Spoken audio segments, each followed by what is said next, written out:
I'm Amber Duke. I'm Ben Weingarten. I'm Inez. And I'm Will Chamberlain. And this is NatCon Squad, where common good and common sense meet. NatCon Squad is produced by the Edmund Burke Foundation, the home for national conservatism. Subscribe now on Apple Podcasts, Stitcher, Spotify, YouTube, or wherever you get your podcasts. We have a lot of lawfare topics today, but also some fun things kicking around through Congress. We're going to start actually with me going through Robert Hur's testimony yesterday on his report into Biden's mishandling of classified documents. Then we'll go to Ben, who will cover a bit of Barry Loudermilk's report on the January 6th committee and all of the things they either left out or got wrong. Then over to Will to talk about the potential ban of TikTok, or at least the decoupling of it from its Chinese parent company. And then finally, Inez will talk about how DEI could be the downfall of one of Biden's most celebrated accomplishments, in his words, which is the CHIPS Act. So I'll go ahead and start with my topic, which is this Robert Hur testimony that we saw yesterday in front of the House Judiciary Committee. And he was testifying, of course, about his report into Biden's mishandling of classified documents. This is something that Biden actually interviewed with the DOJ for back in the fall, actually on October 8th, the day after the attacks on Israel by Hamas, the terror attack on Israel by Hamas. And coincidentally, on the same day that Robert Hur showed up on Capitol Hill to testify, the DOJ decided to release the transcript of Biden's interview to Congress, which of course immediately was leaked to the media. And we got to get a very inside glimpse of just exactly why Robert Hur reached the conclusion that even though Biden had willfully retained classified information and shared it with others, that he did not think he could secure a conviction in front of a jury. And it was because of Biden's mental incapacities. We saw that the Biden White House had apparently lied, and Biden himself lied about the idea that it was Robert Hur who asked Biden about his dead son, Beau Biden. And that was one of the instances that Hur highlighted in his report as evidence that Biden's memory is failing, because he supposedly could not remember even within a few years when his son died.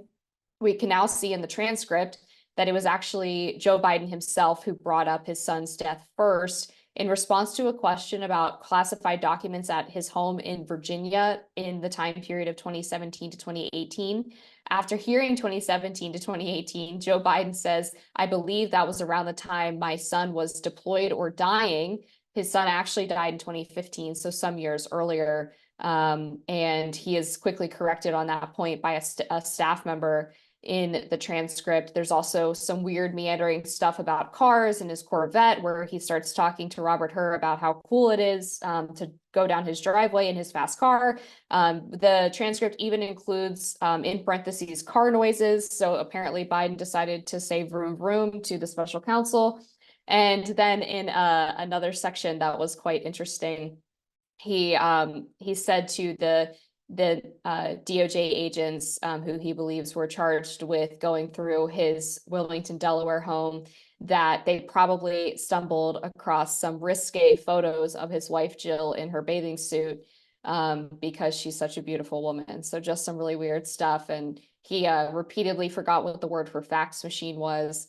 So this transcript drops. We get to see all of the details corroborated from the Hur report, and then Hur, of course, gives his testimony to Congress, where he repeatedly kicks Democrats for trying to twist the words and manipulate what was actually said in the report. They kept trying to use the word exonerate or clear, to which Robert Hur responded quite aggressively, I guess you could say, as aggressively as a DOJ special counsel might, that the report in no way exonerates Joe Biden, that the evidence shows that he did have willful retention. The evidence shows that Biden shared classified information with his ghostwriter that he knew was probably classified, and also that the ghostwriter was involved in the destruction of evidence because he moved audio files of Biden sharing classified information with him to his computer recycling bin after he found out that a special counsel was appointed to investigate this case. The rub was that he did not feel he could secure a conviction, but of course that's not an exoneration, it's not a clearing. And so it was a pretty bad day for the Democrats, a pretty bad day for the Biden White House. The White House responded by having their favorite errand boy, Ann Sams, come out and again claim that the report cleared Joe Biden, that it didn't show any evidence of wrongdoing, and then attacked Robert Hur and his character, as quite a few Democrats did, basically trying to suggest that he was covering for Donald Trump and going after Joe Biden for political reasons. So all of this basically just confirmed what the top lines were out of the report itself when it came out about a month ago. And again, a really bad day for Democrats because it really laid bare all of the issues that Biden had with his retention of classified documents, especially since he was a senator and vice president, not a president at the time, with the authority to declassify. Probably shouldn't have had these documents in the first place. And then a lot of the comparisons to the Trump case, I think, fell flat yesterday as well during that testimony, particularly since Robert Hur was not charged with investigating that. There were some Republicans who took issue with the fact that Robert Hur sort of slipped out of prosecuting Joe Biden by bringing up these memory issues and tried to argue with him on that. But that was pretty much the extent of it. So I'll go ahead and kick it to the group, and y'all can share what you thought of Robert Hur's testimony as well. I thought it was remarkable that you had there was just one particular sequence I thought was remarkable, which was when I think it might have been Matt Gaetz or somebody else questioned her on different places where classified documents were found, and this idea that they were just strewn about the entirety of his house and his different nonprofits he had worked for. And obviously, I mean, I think the big difference, right, is the fact that he didn't have authority to have those classified documents, unlike President Trump, who, you know, as president, that classification authority flowed from him. That wasn't the case for Joe Biden when he was either senator or vice president. So it's just another way in which I think the cases against Trump are falling apart here. It's just a very, very obvious selective prosecution issue where you have the DOJ belonging to Joe Biden, who himself very, very badly mishandled classified, is trying to prosecute and put Trump in jail for mishandling classified. I thought Ben would jump in there since I know that he knows more about all of these things than any of us, I think. No, I mean, I just want to underscore what Will said. This just highlights over and over again, leaving aside the issues with Biden's memory and the president going vroom vroom in these kinds of interactions. This just highlights once again the selective prosecution standard with Trump. Again, as Will said, the president has declassification authority. That entire bureaucracy around classifying documents, all of that flows through the president, which is why it's in some sense so absurd to talk about the president being essentially. And by the way, actually, there was an announcement this week that the intel services are not going to brief candidate Trump on some of these classified documents based on the idea that President Trump is some kind of unique threat to national security and classified documents. When we see from her testimony and just elsewhere, there have been so many cases of mishandled classified documents. Some of that is because of the fact that we have an overclassification issue, right? There are really, really important secret documents that are super classified, and then the equivalent of like somebody's cookie recipe is also classified, and we have that issue. But it just highlights that selective prosecution and double standard for Biden, who didn't even have the authority to declassify these documents, didn't even have the authority to remove these documents in many cases, especially as a senator, to remove them from where they were displayed in a secure location to senators. So again, that double standard.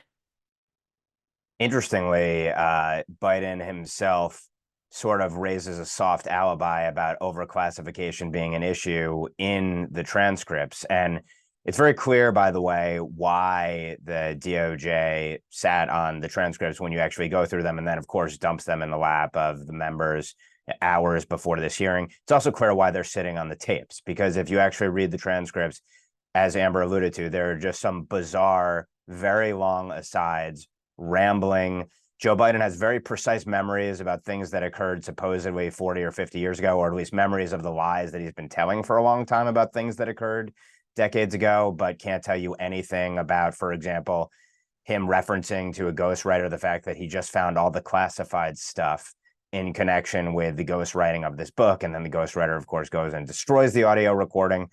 But in any event, I think, there are a couple big takeaways. Yes, Republicans were able to elicit the line from her that this report does not exonerate. Clearly, it does not. But by the same token, there's a pox on every house here because her, like Jim Comey, basically says, yes, crimes were committed, but no, I'm not going to bring them for XYZ reason. And look, it may well be that you could never secure a conviction of Joe Biden in Delaware or Washington, D.C. on any of myriad counts, but that's not the rationale that her gives. And so Democrats are kind of boxed from the perspective of either the president is cognitively impaired and thus he's not prosecuted, or he's very sharp and he should be prosecuted. They weren't really made to answer for that necessarily during the hearing, but it is worth saying. I do think, again, the tapes themselves would be devastating. A couple points. Matt Gaetz did raise a really important point. He asked basically, did her link the fact that these documents were very recklessly kept at places like the Penn Biden Center, where millions of dollars of Chinese funds have flown into Penn? Did you look at the security implications, the nexus between the documents, Chinese Communist Party money, Penn Biden Center? I don't think there was a question asked about whether Hunter Biden was interviewed in connection with the investigation, but shouldn't he have been, given that he was in close proximity to these documents and influence peddling? The last thing that her should not be let off the hook about is on the timeline itself. There's a presentation here and a narrative that basically the Biden team found out about these documents. They were very forthcoming, brought them to the fore. And that's the difference between Trump, who is trying to obstruct, even though he was engaged in substantial negotiations with NARA, who seemed to be colluding with DOJ, the National Archives. And they cooked up this case that he was trying to obstruct when actually there was a long negotiation. But Joe Biden had these documents for years, dating back to when he was a senator. Why were his counsel and others in his orbit looking for these documents around the time that Trump gets charged? So many questions there still to be answered, and I don't think her should be let off the hook in connection therewith. Transitioning to myself now on another kind of scandal and corruption pertaining to the deep state is the Republicans' investigation into the January 6th Select Committee. This is out of the House Administration Committee and the Oversight Subcommittee led by Barry Loudermilk of Georgia. So they've been looking into the politicization and weaponization, essentially, of the J6 Committee and also the security failures around January 6th, and released a report that hasn't gotten, I think, necessarily as much attention as it should have, because it's really the death knell of whatever shred of legitimacy and credibility that the January 6th Unselect Committee had. Now, we knew that committee, of course, was basically all Democrats and faux Republicans at best, that there was no adherence to House rules or principles of fairness or balance, that it was stage managed with TV executives hired to put on the show trials for the public to see, and that there was obviously a purely political retributive purpose with a preordained judgment from the committee, which was essentially Donald Trump, lead domestic terrorist, incited an insurrection, and you have to smear the entire Republican Party as being a bunch of insurrectionists or their enablers. The committee, it's also worth noting, hoovered up personal information and communications of countless Americans. It compelled private companies to turn over that information. It probed conservative organizations and followed their money flows. It issued subpoenas against sitting members of Congress. And then, of course, it destroyed the concept of executive privilege, and it submitted criminal referrals to the Justice Department to carry out the jihad. So we knew all about that awfulness. The report underscores some of that awfulness, but it also shines light on some of the new revelations, some of which it's sort of filtered out in little crumbs, but which puts it together in one new big report on its initial findings on the J6 Unselect Committee. So one major takeaway is that the chair of that committee, Benny Thompson, obstructed Congress to the nth degree. Despite his obligation to turn over everything, all the materials that committee produced, Thompson neither archived nor provided the Committee on House Administration the video recordings of all the witness interviews, up to 900 interview summaries or transcripts, over 1 terabyte of the 4 terabytes of data that they had, and they also deleted 100 documents or encrypted those documents, never provided the passwords to them. When Benny Thompson was asked to turn over the passwords, he said, "I have no idea what you're talking about." That's a direct quote. "I have no idea." The subcommittee also discovered that the committee concealed tons of exculpatory information, allowing to fester and propagating some of the most pernicious, salacious narratives about Republican complicity in the Capitol riot and unhinged behavior around it from, among others, President Trump. So for one thing, the Select Committee, remember, tried to create the appearance that House members who allowed for tours around January 6th were actually fostering reconnaissance efforts in advance of January 6th, preparing to stage an attack. Among those targeted and slandered was the chairman of this oversight subcommittee, Loudermilk himself. But as the subcommittee reported, transcribed interviews of 2 participants in the tour that he organized made it clear the Select Committee knew there was nothing connecting Chairman Loudermilk's constituent tour to the events of January 6th. Despite this, they accused him of it. The public accusations led to death threats directed toward Chairman Loudermilk, his family, and his staff. While some of the individuals were at the National Mall on January 6th, they never went into the Capitol. None of those individuals were charged. So that's one false narrative killed. Another false narrative regards President Trump and whether or not he called for there to be buttress security measures. In an interview that was never released with a White House employee, the committee actually acknowledges that he talked about allowing 10,000 National Guardsmen to come in and buttress in the Capitol Police, which has been a much debated detail about security measures talked about in advance. So if Donald Trump wanted to incite an insurrection, why was he calling for 10,000 National Guardsmen to be there to put down any potential disturbances or deter them? Also, the Oversight Subcommittee details that on January 3rd, several officials, including Acting Defense Secretary Miller and Chairman Milley of the Joint Chiefs, met with President Trump regarding the D.C. government's request for assistance in connection with January 6th. In the meeting, President Trump approved Miller's activating the D.C. National Guard to support law enforcement. Acting Secretary Miller told the president, "We've got a plan and we've got it covered." So then there's one other major bombshell that's been a lot of media focus, which is on the whole, Trump was incensed after he left the ellipse.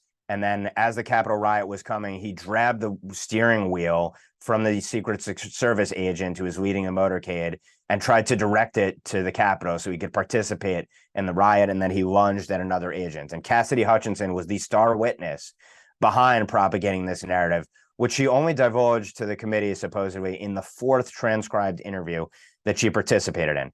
But of course, this also falls apart under the scrutiny of this oversight subcommittee. It found that all of the witnesses, firsthand witnesses, the subcommittee did not talk to any of them for 4 months after Hutchinson herself participated in public hearings where she made the allegations. As it turns out, none of these firsthand witnesses corroborated what she said. She supposedly heard this story from President Trump's Deputy Chief of Staff, Tony Ornato.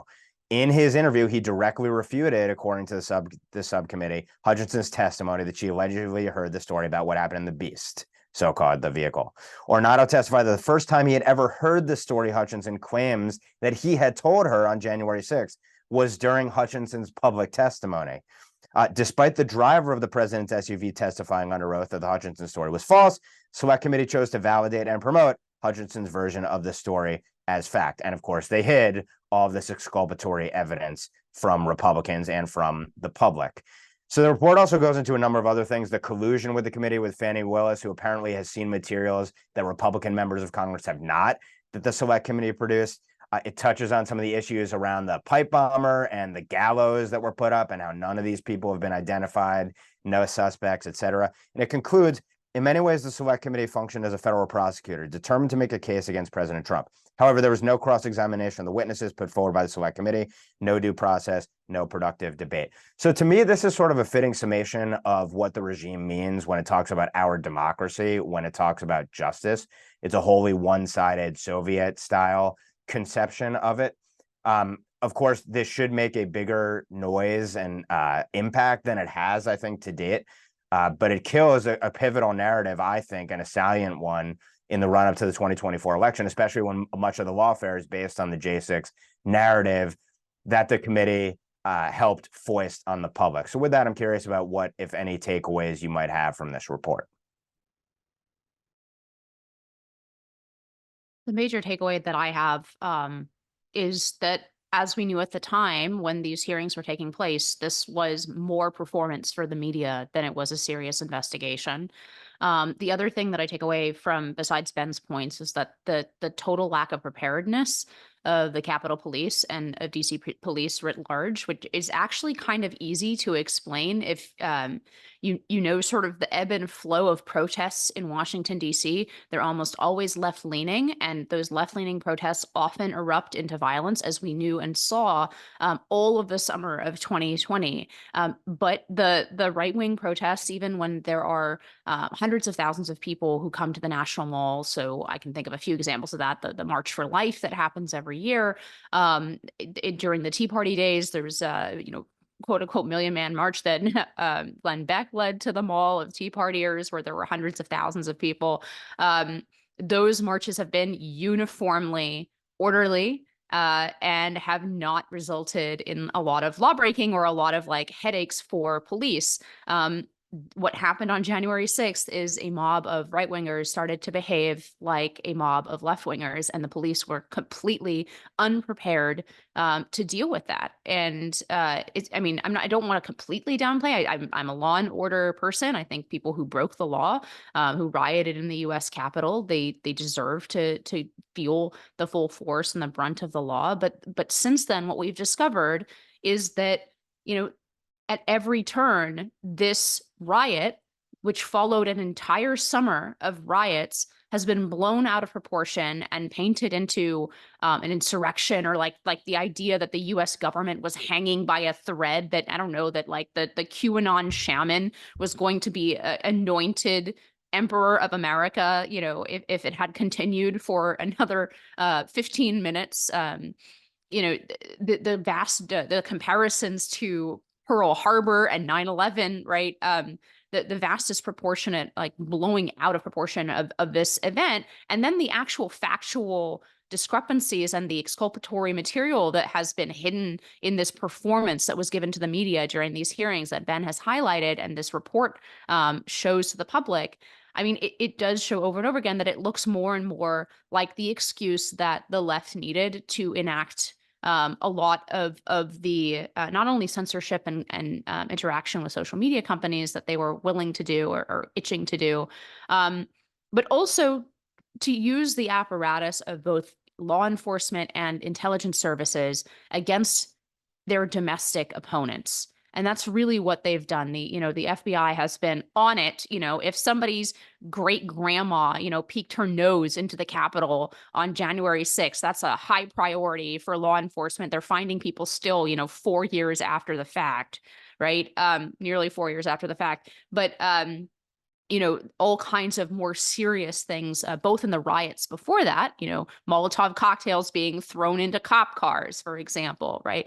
And the very real deaths that happened during the riots of 2020, those things were not, they're not high on the priorities list of national law enforcement, of the FBI. So that's really the picture that emerges from here. This is more PR stunt than it is a serious attempt to, deal with this riot as any law and order nation, which we obviously are no longer, would deal with it. Yeah, I think to me, this report is confirmation of the concerns that Republicans had with the makeup of this committee when it was first created. Which were that Republicans were apparently not going to have the same level of subpoena powers as Democrats, that Nancy Pelosi was able to veto Republican picks to actually sit on the committee. She only wanted her approved Republicans. And obviously the reason for that, we now see, is because they wanted to selectively present evidence and bury evidence that was inconvenient to their narrative that Trump was responsible for inciting an insurrection, and therefore had to be barred from ever running for office again. It was all part of this larger plan. And having any Republicans on that committee who were serious about finding the real reasons why this happened and the failures of certain leaders who might have been Democratic in actually securing the Capitol that day would have been a way for this committee to be exposed for what it was, and they couldn't have that. Yeah, I mean, obviously the committee was a sham from the beginning for the reasons Amber just laid out and the ones that Ben discussed entirely. I'm just really glad to see that Liz Cheney and Adam Kinzinger continue to get dunked on even after they're no longer in Congress. It's also a very good thing that they're not in Congress anymore. But with that, I'll move on to my topic, which is the TikTok ban. So literally, as we have been doing this podcast, the House had been voting on the question of whether or not TikTok should be forced to be divested from ByteDance, which is a Chinese company. And the House voted overwhelmingly. I think I have the number here. It was 352 to 65 in the House. And there are bipartisan things that we think of as being part of the uniparty, and then there are bipartisan things where it's like, no, actually, this is really almost everybody in Congress except for a few people. Only 15 Republicans said no. And really, it was more Democrats who were against it. And it's sort of, this kind of gets to another obvious problem here or obvious thing to talk about is that TikTok is a Democrat-dominated platform. Republicans have almost no presence on there at all, and Democrats have been running wild on it. And the fact that after a classified hearing last week, all of a sudden the Democrats, who had previously been shutting down attempts to ban TikTok and very skeptical of them in their own interest, are suddenly like, oh, we really actually do need to ban this.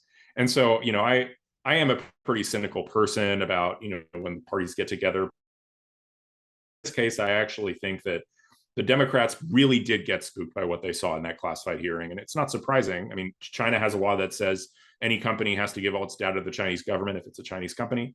TikTok's a Chinese company. It has an enormous amount of data on American citizens. And there's also a basic reciprocity argument here. China doesn't let X, Facebook, Instagram, any of our social media companies operate in China.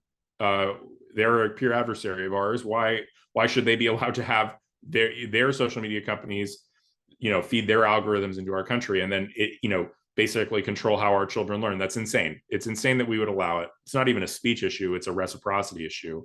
And there's not, I think the arguments of the libertarians are pretty fatuous. And the fact that you have like Rand Paul suddenly agreeing with AOC should be a tell-all. AOC is not a libertarian person, doesn't care about your freedom to speak at all, but she knows that she dominates on TikTok. She knows that she and her friends dominate on TikTok, and that's why they want to do it. There's also a disappointing aspect to all this, which is that there have been Republicans who have suddenly flip-flopped on TikTok and almost inexplicably outside of like donor motivations. And I don't like to call out these people, but Vivek is a really good example. When he was campaigning, Vivek was unbelievably anti-TikTok, called it fentanyl going to our children. And then all of a sudden now, after Trump sort of indicated some, hedging on it, is like, oh, well, we shouldn't ban TikTok, or we shouldn't force them to divest. It's not even a ban. It's just a forced divestment. I find their arguments to be extremely unpersuasive. There are other arguments that say that the bill itself will somehow give an expansion of power that will allow Biden to ban X or Rumble. One, I don't think that's true, because people I trust who are very, very good on tech issues generally and are hostile to Facebook and Google say, and pro X and pro free speech, say that this bill won't do that this bill is pretty focused on platforms controlled by actual peer adversaries of the country.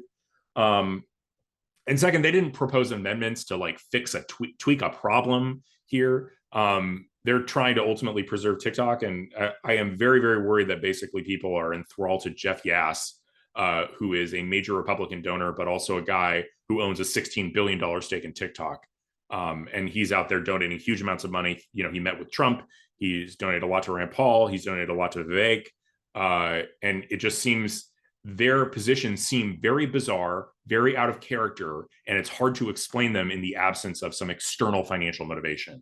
And I don't mean to be rude to them, because I like these people, but it's you got to call it like you see it. So I'm curious what you guys think about the merits of this bill, but also like, what do you think is explaining the behavior of some Republicans who have previously been very anti-TikTok and are suddenly very skeptical of the government getting involved here? So last week, when this bill was making its way through the Energy and Commerce Committee, which voted unanimously to send it to the full House for a vote, TikTok decided to engage in, I guess, election interference, if you want to put it that way, where they actually had pop-ups on all the users' apps telling them to call their congressperson, and they had the users actually put their zip codes in so that they could direct them to their congressperson's phone number. And I talked to some staffers last week who said, yeah, these kids are calling us and threatening to kill themselves if we take away their TikTok, or threatening to kill the people in our office. So it was a combination of suicide threats and death threats going across the Congress. I ran into someone at Capitol Hill Club who said, yeah, I'm taking all of my interns out for drinks tonight because they had to field thousands of these insane calls from teenagers who can't even vote, by the way. But were saying that they were going to not vote for them if they took away TikTok. And it was kind of a self-owned by TikTok, right? Because here we are debating the fact that a foreign adversary has a massive influence and manipulation tool for American children. And they demonstrated it perfectly by showing that if we try to do something about it, they're going to unleash a child army of depressed, anxious teens onto the Congress. So it was like the perfect argument for exactly why TikTok should be banned. And I think it's worth pointing out too, based, in response to the merits of this bill and some of the arguments against this bill, that China does not even allow the TikTok that we see in America in its own country.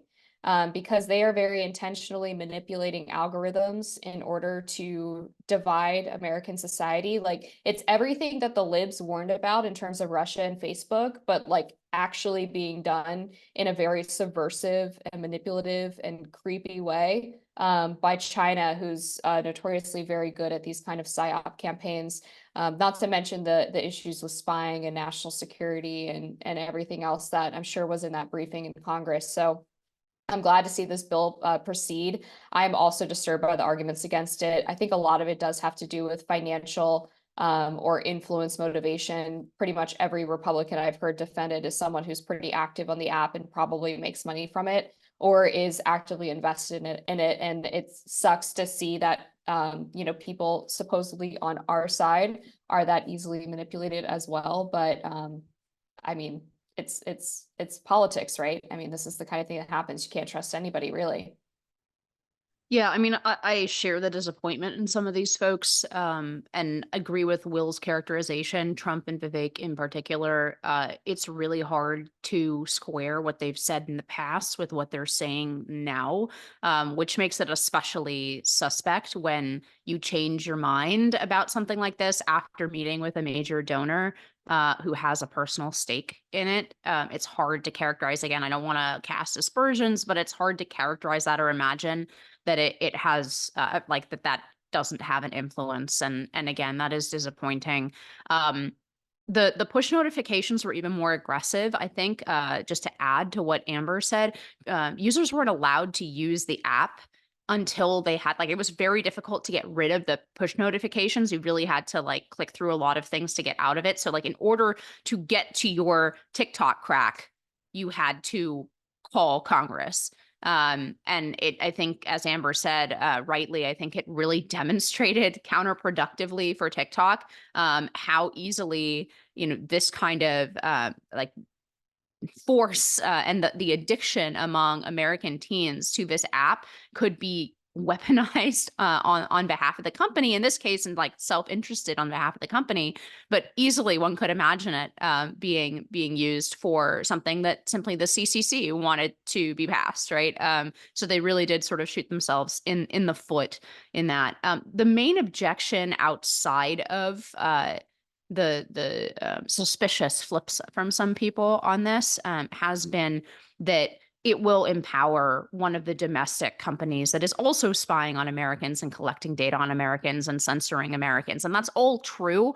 But that's an argument for thinking about further regulation in the tech space more broadly. That's not an argument against making sure that at bare minimum, the government of a hostile foreign power doesn't have this kind of power into the minds and hearts of a large chunk of American youth. So yeah, I'm open to, as Will said, if people want to propose amendments to ensure that this bill is not used for something that it's not intended to down the line, as is a problem with any legislation. I'm open to those arguments, but what I'm mostly seeing are sort of disappointing arguments that amount to either I very suspiciously changed my mind on this in the last, week because I've met with Jeff Yass, or amount to basically saying, well, I don't want to give extra bennies. I don't want to give any upside to American tech companies because they're also evil. Yes, but there's still a distinction between American companies and the CCP. So, I'm with Will and Amber on this. So I'll comment on the merits briefly. If this bill does what it says it intends to do, then that would be, to me, no doubt a good for America. TikTok is obviously a Chinese Communist Party asset. It's for propagandizing, for surveilling, targeting Americans and others with psyops. And to the extent it's out of Chinese Communist Party hands, that's a great thing. Obviously, we can talk about the corrosive effects of these apps more broadly, as Amber sort of alluded to, with the freak out, the meltdown that occurred, which I think maybe validates the idea that this really will kill TikTok as a CCP asset if ultimately this passes the Senate and then survives the legal onslaught that surely the CCP effectively will wage in defense of it. All that said, I am nervous and skeptical, first of all, about how the Uniparty sort of settled on this, and seemingly very quickly, because there were other bills that had emerged in prior Congresses to deal with this, where there were definite red flags. I'm thinking of the Restrict Act, for example, as one that was in the Senate last term, or last year rather, and I wrote about that, and I wrote about some of my suspicions about how this could easily be used to target an X. And this bill as written to me seems like it's a little bit harder to do that. Always and everywhere when it comes to the censorship regime, they try to use the threat of foreign adversaries to then target domestic actors. We saw that in the censoring of Wrongthink en masse in 2020 and beyond, and the creation of, essentially the Wrongthink police within the federal government, targeting Americans accordingly, directly and by proxy. So, how would you twist the language in this bill? They talk about, covered applications that have foreign control, and they'd have to find a way to say that either some of the investors in X or Elon Musk himself are essentially controlled assets of the Chinese Communist Party, and thus there's this national security rationale to target X. Hopefully the language can't be twisted and abused in such a way. But I think it's always worth being skeptical and suspicious about how the censorship regime will use anything and everything to target wrongthink. But again, there are people who are good on these issues. I agree with Will that say that's not going to occur here. So I pray to God they're right to the extent this bill ultimately does survive. Maybe there's language that can be added to strengthen it. I will say on the con side, Sean Davis has a pretty compelling thread about basically this isn't about the hearts of the American government being in the right place. It's about wanting to turn TikTok into a U.S. intelligence and national security apparatus asset like all the other platforms except Twitter/X. That may be the case. I guess you can make the argument that it's better that it's in the control of our national security apparatus than the Chinese Communist Party's. These are two pretty bad alternatives altogether. But in any event, again, bottom line, if the bill does what it says it's going to do, great. But always, I think it's worth being cynical and suspicious about how ultimately this kind of legislation can be used to target free thinking apps or relatively robust enablers, facilitators of free speech in America. And so we should be suspicious, skeptical, and ask hard questions about it. And now we're going to pop over to Inez to break down the recent DEI issues with the CHIPS Act. Yeah, speaking of bills that were sold to us by the Uniparty, whether that applies to the TikTok bill or not, it definitely applies to the CHIPS Act. If you recall, this is something big accomplishment of the Biden administration, touted as a bipartisan bill with all the usual suspects in the Senate.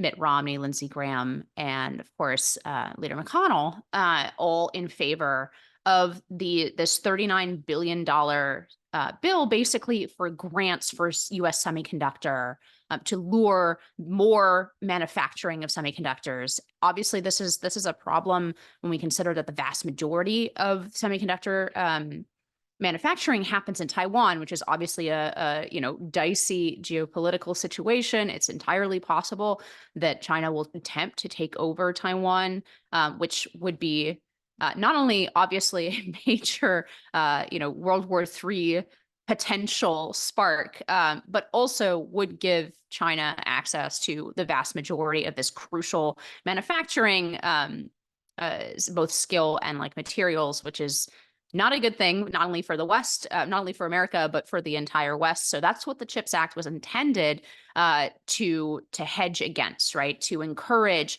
more semiconductor manufacturing in the United States to kind of counterbalance the reliance that we currently have on Taiwan, given its position in the world. Sounds like a pretty decent idea, right? You can understand why some Republicans would go along with a Democratic bill like this. Even to me, myself, this sounds pretty good. But then this is how it's actually turned out.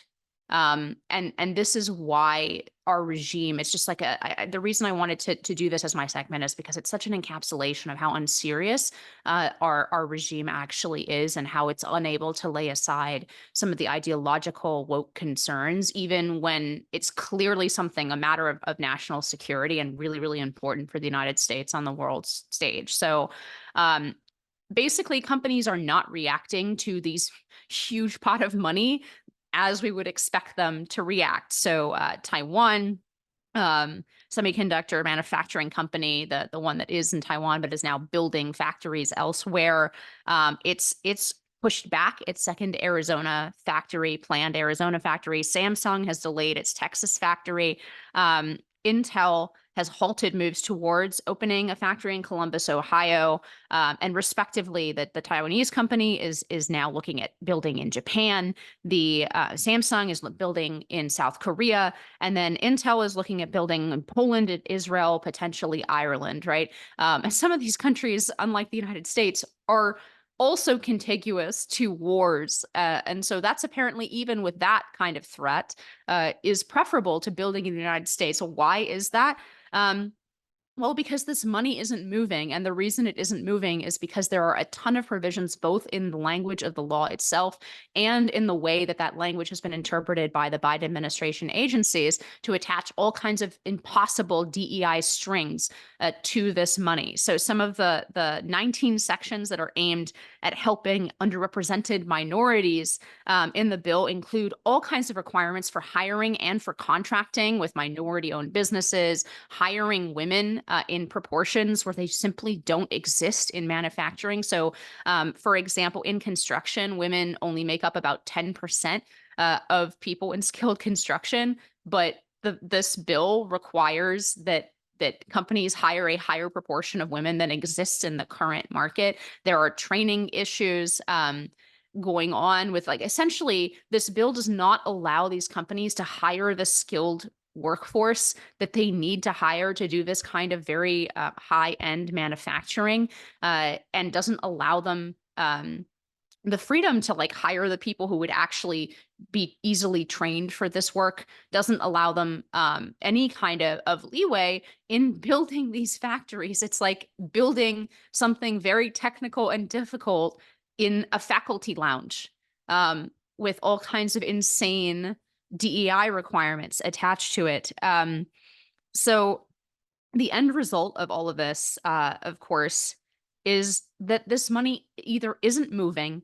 These companies are building outside of the United States, which, look, it's definitely better that we have semiconductor capacity in, Poland or Israel or Ireland or South Korea or Japan than it is that it's in Taiwan. But I mean, why wouldn't it be here in the United States and we passed money to this effect to try to make this happen, and we have shot ourselves in the foot with these absolutely stupid DEI regulations. So the end result of all of this, which, by the way, again, a lot of Republicans voted for, and not only did they vote for this, they didn't even exercise their power, right? Especially in the Senate, you need those 60 votes. They didn't even exercise their negotiating power to strip some of these BS provisions out of the CHIPS Act, right? And now the end result of all of this is the kind of things that are actually getting money from the CHIPS Act is like $15 million to ASU for their climate change project. That apparently qualifies for these grants that are intended to bring a crucial form of national security related manufacturing home to the United States. And that's like sort of the end result of this bill. I think it's very demonstrative of where we're at as a country and how we're not going to be able to compete on the global stage or to be sort of the hegemon that we have been if we continue to bend to this absolutely ludicrous ideology that is eating us from within. But with that, I'll turn it out to you guys for comment. Yeah, it's a really fascinating case study, Inez, and thank you for laying it out the way that you did. I found that one of my biggest frustrations with the Trump administration was that he had a lot of Buy American policies that landed on his desk that he didn't end up signing, or potential executive action that he could have taken that he didn't. And then you had Biden sort of hijack that language and steal the phrase Buy American and try to implement his own versions of these policies. And while initially you would think, oh, he's deserving of credit for that because he did this move to reshore manufacturing that Trump might not have, but it's really the case that the devil is in the details, and it doesn't do us a whole lot of good trying to bring these key industries back to the United States if we're not going to take it seriously and actually allow companies to hire the workers that are best suited to create these key items, whether it's chips or pharmaceuticals or medical supplies. We're really just preventing ourselves from being competitive on the global stage and continuing the degradation and destruction of the middle class by allowing manufacturing to be made by our enemies. Go ahead, Ben. I don't have thoughts on this one.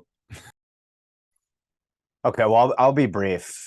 Beyond the obvious takeaway that pervasive wokeism just corrupts everything it touches, and of course the headlines always being ultimately undermined about what legislation is actually supposed to do by the devil in the details of the rules and regulations that ultimately govern them. And I guess we could talk about the administrative state corruption here as well in connection with the CHIPS Act. I think what this underscores to me is how hard it would be to actually effectuate an industrial policy in this country, given the regime that would be overseeing that policy. So even if it was crafted properly, and even if it dealt with already the concerns around, the economic inefficiency of and graft and corruption that would be baked into any sort of national manufacturing program, which we arguably need to be able to compete with communist China and a whole slew of other adversaries, to be able to make the components of essential technologies and weaponry, et cetera, so that we're not reliant on anyone else for these critical tools of modern life. How can we imagine that we could execute it given what you see in just a piece of legislation like this? And to me, that's just incredibly disturbing and disconcerting. Obviously there are ways to fast track production of things. There are ways to get around government red tape and restrictions. But I think this shows essentially, again, the self-righteously suicidal nature of the West. We know there are things that we need to do to be able to prosper and survive, and we're willing to essentially die and literally sacrifice ourselves at the altar of DEI and wokeism. And it's hard to know how the West ultimately survives when these seeds of destruction among our elites are just so pervasive. And again, we ultimately prioritize these purported, virtuous principles over actually doing what's necessary to survive and thrive. We're going to move over to final thoughts. Will, why don't you kick us off? Yeah, my final thoughts on Israel. We see some reporting that's saying that Biden is trying to essentially force Netanyahu out, that apparently there's a U.S. intelligence estimate that says he might not survive this, and that Biden is still extremely angry with Netanyahu and wants a government led by Benny Gantz and some more liberal people. I think, one, it's obnoxious that we're intervening and meddling in their political affairs at the moment, that we're meddling in their political affairs when they're in the middle of a serious war. But two, it also just is a massive misreading of the Israeli public. The Israeli public is supportive of the war aims outlined by Netanyahu. They don't have a different view on what ought to be done in Gaza or in Rafah. And it's sort of the Democrat, they do an inverse of this, like, oh, well, there's this other bloc in Israel that agrees with us here in the United States. And it's like, no, not really. Not among more than 20% of the Israeli public. 80% is behind the war. And so it's dishonest and obnoxious. And I really do hope that the Biden administration knocks it off and just lets Israel finish its job. Well, I said from the start after October 7th that quickly the bear hug of the Biden administration would likely turn into a mauling with respect to Israel. And, we also see now not only the overt talk about toppling Bibi, but there was a whisper campaign dating back several months on this about how Bibi wouldn't ultimately survive post October 7th.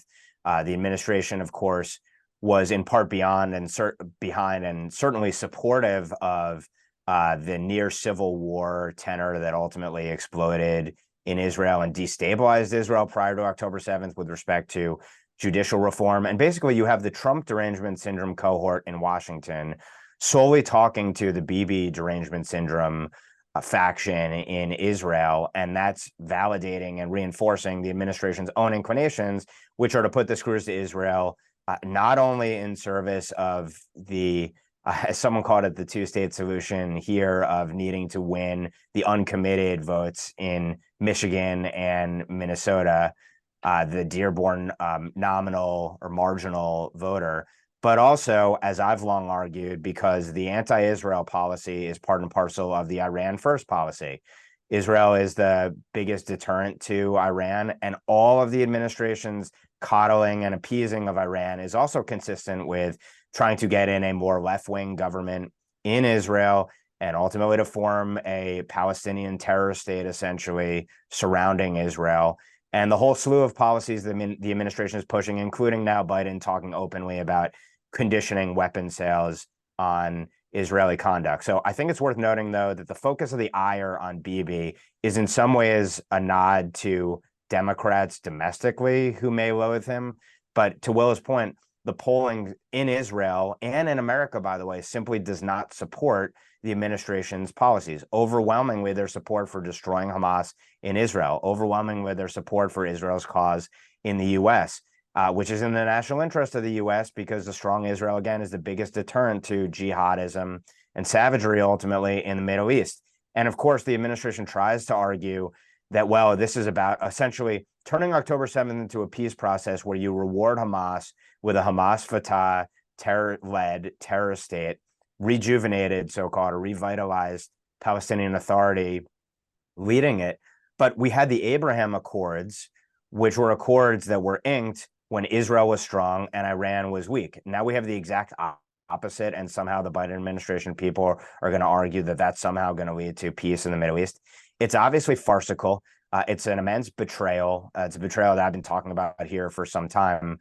And the only possible silver lining to this effort of the Biden administration to constrain in every single way Israel and try to destabilize the government in the middle of a war is that, if anything, Bibi's strength might actually be coalescing. The coalition behind Bibi has actually added a new member recently, which may enter the war cabinet there as well. So inadvertently, the Biden administration may be strengthening Bibi and his coalition by attacking him, but they're still doing everything they possibly can to split it, including, as we've talked about before, that executive order basically extending the war on wrong thing to Israel, where they're sanctioning. They've threatened to sanction everyone, including elected officials, including ministers on the right, who dare in any way go against the Biden administration's policy with respect to Judea and Samaria, which the Biden administration refers to as the West Bank. So all of this is a way of saying the Iran first policy is and has been afoot as predicted here. But the only positive that can be seen from the perspective of Western civilization ultimately is that it may actually be strengthening Israel's resolve. The question is, however, will they, under these constraints, go into Rafah and destroy ultimately the final Hamas strongholds? And then what comes after that, and what kind of rupture is this going to create? At what point does the U.S. use the leverage of weapons against Israel and move from beyond potential conditioning to making those conditions impossible for Israel to meet? And we're getting pretty close to that point. We'll see ultimately where the administration goes. If the domestic pressure intensifies on the administration to stop stabbing Israel on the back, and ultimately what kind of resolve Israel shows, with, of course, a war looming in the north. And the last point I'll make on that is, while the administration talks all about the suffering Palestinian Arabs who had elected Hamas in Gaza and who overwhelmingly have provided material support to Hamas on October 7th, and then subsequently, and Palestinian Arabs who overwhelmingly support what occurred on October 7th, and Hamas specifically, as well as Fatah, there are tens of thousands of Israelis who are refugees in their own country, displaced in no small part because of the Biden administration policy to prevent Israel from striking and obliterating Hezbollah to the north. There's zero talk domestically or internationally about those refugees, and it speaks to the inherent double standard here. I will close with, sorry, Inez. I guess I'll continue, but I was going to talk about the ban on prescribing puberty blockers by England's National Health Service. This is basically the confirmation of an interim policy that was proposed a few months ago, where a review of the prescription of puberty blockers for children suffering from gender dysphoria who are confused about their gender was found that these so-called treatments are not evidence-based, that the prescription of puberty blockers is not any better than a wait-and-see method for allowing children to resolve their gender dysphoria by growing up and going through puberty and just allowing their bodies to develop naturally. It also found, quite interestingly, that contrary to a common refrain from the pro-trans left, that that it's not a good policy to say that children can just get on puberty blockers while they decide what they want their gender to be, and then if they ultimately opt out of a full transition, that there will be no consequences. They found one, that yes, there are long-term consequences of being on puberty blockers for a certain period of time, especially if you're suppressing it beyond the point of when your natural puberty is supposed to occur. This is far different from prescribing puberty blockers for precocious puberty. And then two, that these have the effect of basically locking kids into a transition. So once you start this supposed treatment path, you're basically ensuring that someone is going to continue on to hormone therapy, et cetera, and you're giving away the opportunity for children to desist if they end up growing out of their gender dysphoria. So a lot of interesting research went into this. The woman, Hillary Cass, who was charged with doing this investigation and looking at the available data and research, obviously did a fantastic job and came to the right conclusion. Now it's just up to the United States to follow suit, because of course they were the ones who followed Europe from the Dutch model of so-called affirming therapy for children with gender dysphoria. Now they should follow the research that shows that this was not evidence-based to begin with. But unfortunately, in the United States, we have this really uphill battle because the NHS is obviously a state-run health service. In the US, we have a much more fractured health policy. And one of the biggest challenges is that our medical institutions are really controlled by two major factors, one of which is big pharma, the pharmaceutical industry, which makes a lot of money on this. And then two, the medical professional associations, which have largely, with the exception of a few dissenters, come to the conclusion that the right treatment path for children who have gender dysphoria is to immediately put them on puberty blockers and then follow through with hormone therapy and sex changes. So I think it's going to be a lot harder for the United States to come to a cohesive policy against the so-called gender affirming model than it was for England to reach that conclusion. And of course, we also have to see that other parts of the UK if they will follow through with this as well, because right now it's just England. The rest of the UK still will allow the prescription of puberty blockers. And then one final quick point is that this decision does still allow for puberty blockers to be prescribed in clinical research settings. So they're still basically leaving the door open for some children to be treated like lab rats for the sake of them gathering more evidence, when I think that the evidence that we have right now is overwhelming enough to say that these things should be gotten rid of completely for the purposes of transgender quote unquote care. Yeah, my final thought is touching on the interview that Biden gave after the State of the Union. Obviously, during the State of the Union, he so he didn't apologize in this interview for calling Lincoln Riley, but he did apologize for calling her murderer and illegal. He corrected himself. It's undocumented, and that's apparently the most important thing that he needs to apologize for in that incident and in his State of the Union speech. This is, of course, sticking the thumb in the eye once again, not only to Lincoln Riley's family, but also to all Americans who are concerned about the consequences and the crime that is coming from people who shouldn't even be in this country. We talked about this issue more broadly last segment, last NatCon, but I wanted to highlight once again, the sort of callousness of Biden towards this issue. It also kind of puts the kibosh on the idea that this issue is so unpopular that the Biden administration might actually take some steps and put in place some of the policies that the Trump administration had in place to quench or slow down the absolute tsunami on our southern border.